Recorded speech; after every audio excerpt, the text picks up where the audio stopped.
far as the beginning of my career with the Air Force, as I said, I wanted to get into the Air Force.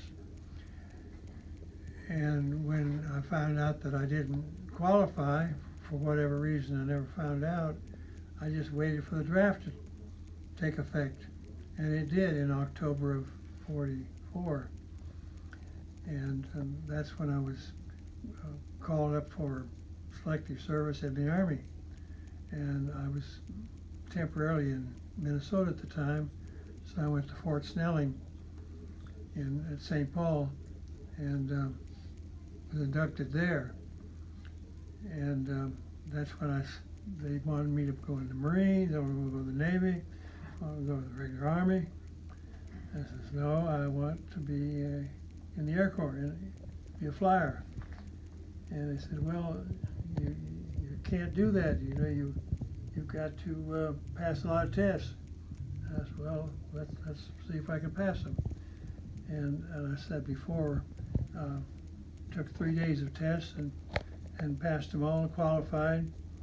And I was in Minnesota at the time at Fort Snelling.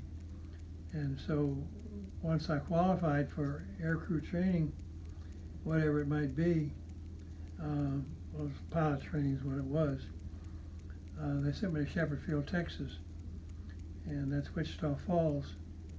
And there I had my first flights in B-17s.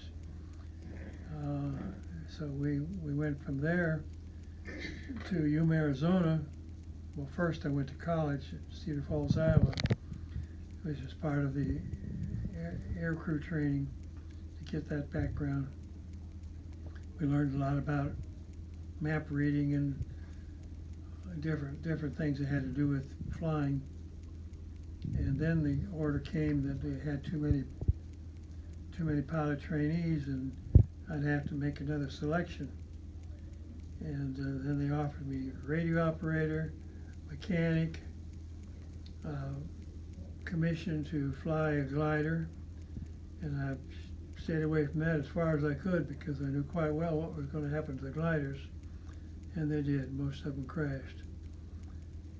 And said I'll take gunnery training because they offered that.